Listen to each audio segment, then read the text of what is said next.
In today's video, we're going to be going over multiple major snowstorms involving potentially the eastern seaboard for the first time in a very long time.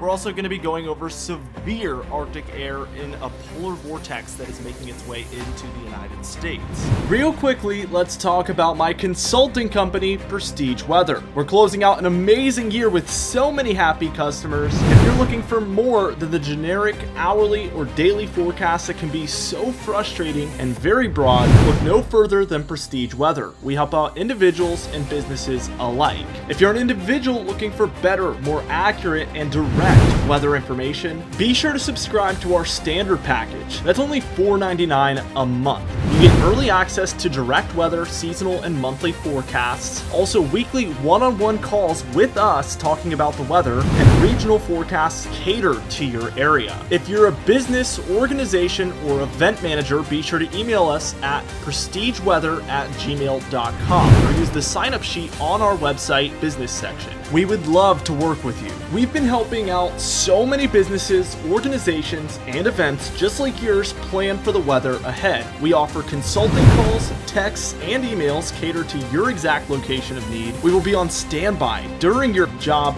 or event and give you updates from start to finish. We also offer long range, medium range, and short range forecasts. We can help with rainfall and snowfall forecasts, plus the timing of onset and ending, which is so important. We pride ourselves on being highly flexible, and we're always willing to deliver on your specific needs. Put a meteorologist in your pocket so you no longer have to guess what the weather will do.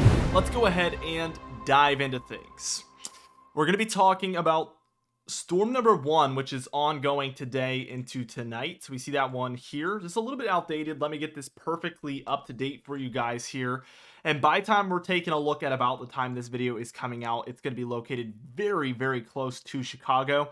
What's interesting is this storm has been incredibly difficult to predict. I actually have a couple of clients in this upper Midwest Great Lakes area here, and the predictions have been all over the place from the models. Basically, all guidance we have has been a little bit off on the location of this low, and it has thrown a wrench in a lot of things. This low should have been located much further south, like down here, and these areas should have been all snow. But since the low is located over Chicago, we are having a little bit more rain implications with this one. Equally on the East Coast, I just want to draw out the frontal boundaries here. Low is here, cold front is underneath, and then your warm front is somewhere in here. So we have rainfall, heavy winds pushing northward. There is snow on the front end of this warm front here, but after it pushes northward, it's going to continuously do so. We're going to see a lot of that snowfall change over to rain.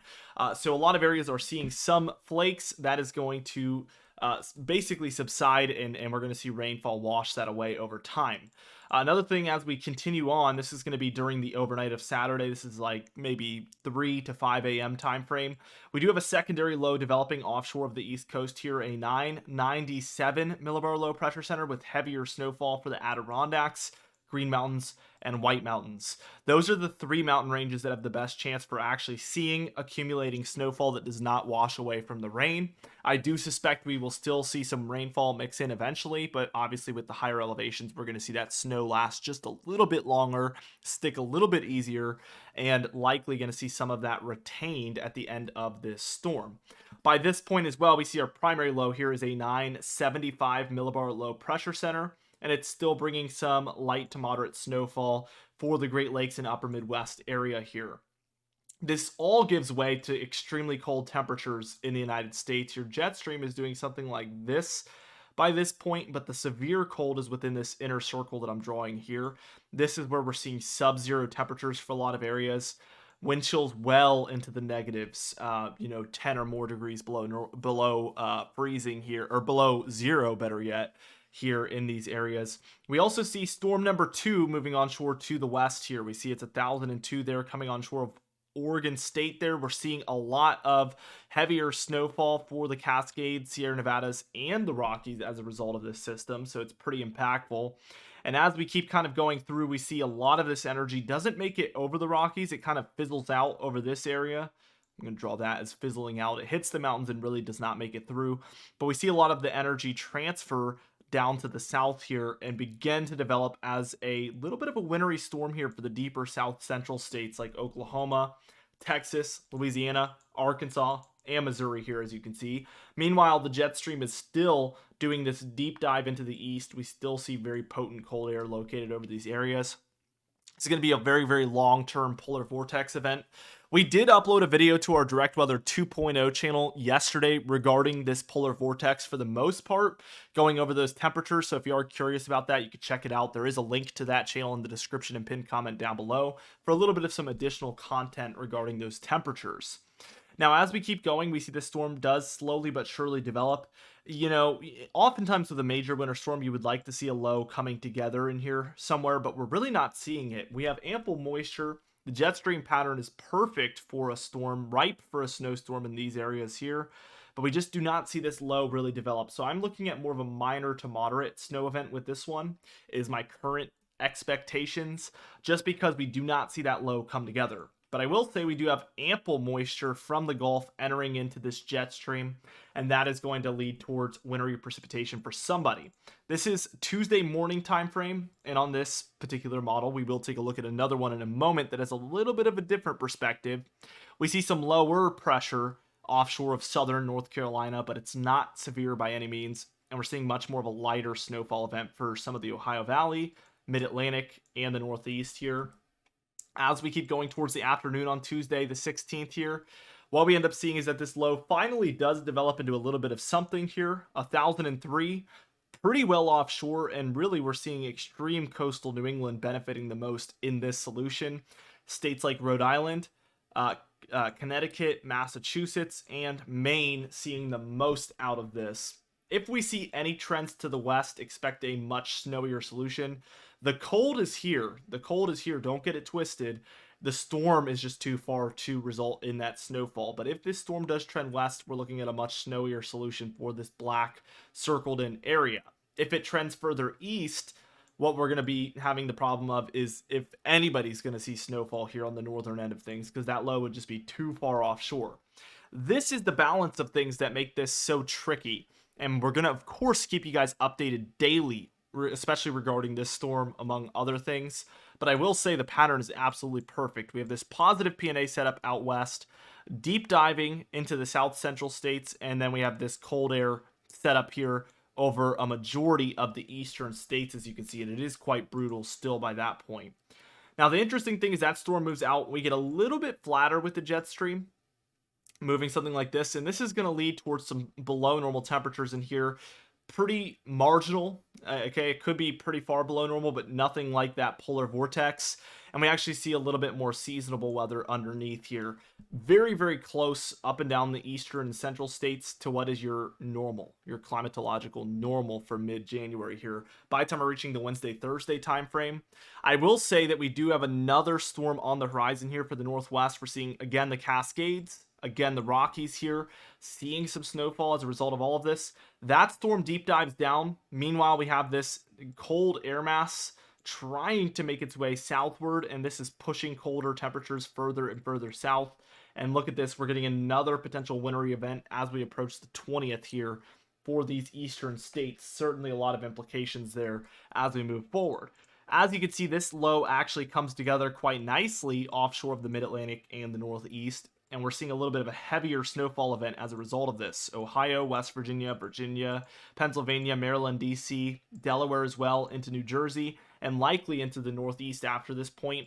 And actually, the pattern looks even better by this point as we have a very vigorous positive P&A setup out west. That stands for Pacific North American Oscillation, by the way. And what this does is it's a warm surge along the western seaboard pushing northward. And this causes all of the cold that's over western Canada to basically have to move eastward. There's already cold air there, so you double the cold air in the east. And it has to basically spread to other places because there's just too much of it. It has to spread, and it spreads southward down into the United States. And that's exactly the pattern we're seeing set up here. And that's why the jet stream is deep diving into the eastern states around the 20th. Now, again, 995, a lot more organized here. Definitely a more promising low. And that actually lowers down to a 980 by the time we're taking a look at the mid-morning time frame, maybe even early morning time frame of Saturday, January 20th. Seeing extremely heavy accumulating snowfall over the Mid-Atlantic and Northeast here. This would certainly be an eventful storm to say the least. And actually, as I refresh this page, we're going to get a little bit more information here. So that storm moves out we're left with actually very, very cold air along the eastern seaboard after this point. Lake effect snowfall is going to be a big factor during this cooldown as well, as those lakes are still pretty warm. And then we're left with a little bit more of a marginal pattern again after the 20th time frame.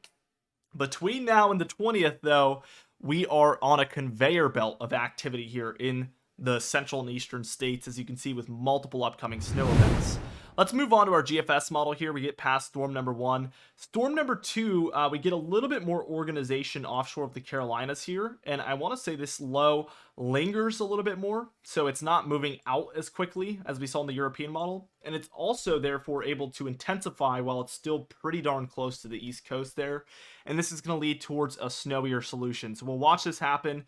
It's really stalling out. This is by Tuesday afternoon time frame. We see the low is still here. The European model had it much further advanced than this, and we're going to see snow begin to build in, not for that entire area, but within there. We are going to see some more snowfall build in. And as you can see, from Virginia and northeast North Carolina to Virginia to Maryland to DC, the Delmarva, New Jersey, southern New England, we're seeing a much more major snowstorm as a result of all this, down to a 995 while it's still relatively close to the states. And it does intensify, but eventually moves out. Again, we get into that marginal pattern. We call this a zonal flow when the jet stream is really just moving from west to east. So that's exactly what we're seeing here. Again, slightly colder than normal here in the northern states, pretty near normal here in the deeper south. But this very cold air mass sits up here, and it wants to spread further southward on this model as well as what we saw in the European model. And what we will see is that it does do so, and we do get this second East Coast snowstorm on this model as well around the 20th here. A little bit flatter in its trajectory and the way it comes in. It's going to follow that jet stream. The European model, we had it come up the coast, but with this current jet stream pattern, I don't know if we're going to see that happen.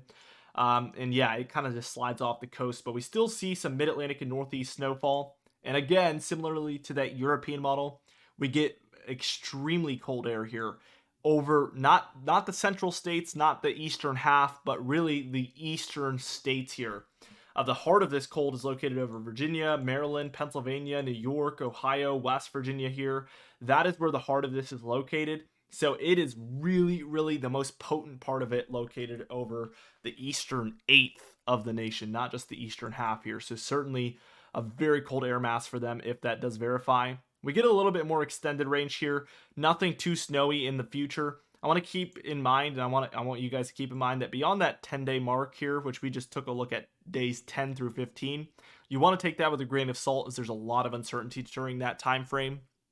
Oftentimes, I'm not going to spend too long on this, but these models, you know, within 5 days, 7 days, they're actually basing their guidance off of, let's say, a storm that is located over the west. They're sampling the information in this. They have that information down, and they know what it's likely to do based on that. If you look beyond 10 days, for instance, what happens is it's using its assumption that there's going to be a storm here at about days 5 through 7, based on data even further ago than that. And then it's assuming based on that assumption that it's going to eventually move here if this is supposed to be here at about day 7 or so. So you can see where there's a lot more room for error when it's making an assumption based on an assumption as opposed to just one assumption. You're basically doubling down on the assuming things, which is not a good recipe. So that is why usually these models really, really fall short in the accuracy beyond the 5 to 7 day range, and especially beyond the 10-day range. I hope that's a pretty simple explanation for you guys moving forward. Let's go ahead and take a look at the total precipitation. We're expecting quite a bit here across the Northwest, a little bit less in the East, but I will say we've seen such an extreme amount that even though this is about half of the numbers that we saw, you know, over the past week or two, I will say that this is still on the above average side of things. That's just how extreme our previous 10-day period was. Total snowfall in the European model, we don't get quite as much here in this kind of southern mid-Atlantic, northern southeast corridor, but we still do quite nicely here along the northeast, a lot of the mid-Atlantic, back through the Ohio Valley and even into the deeper south central states. Northwest is doing phenomenal. We're slowing down with the southwest a little bit here. And then the upper Midwest and Great Lakes is obviously going to do great, especially along the Great Lakes where lake effect snowfall looks prevalent over the next 10 to 15 day time frame. The GFS is total snowfall. We see a little bit more happening in this kind of, again, southern mid-Atlantic area, northern southeast region. but we actually get similar amounts here across the deeper south into the Ohio Valley, Mid-Atlantic, and eventually Northeast here. So the only difference here really is that we're seeing a little bit further down the southeast some snowfall here on this GFS model. And also the Rockies do a little bit better here on the GFS as opposed to the European model, I would say. But your Great Lakes area looking very similar, as there's no debate that the lakes are going to be going crazy over the next 10 to 15 days. That seems very likely with both cold air masses that we expect during that time. Now be sure to subscribe. We do upload videos every single day. You can even hit the bell icon for daily notifications when we upload so you never miss one. Be sure to like the video if you enjoyed it. Leave a comment down below, and I'll see you guys in the next video.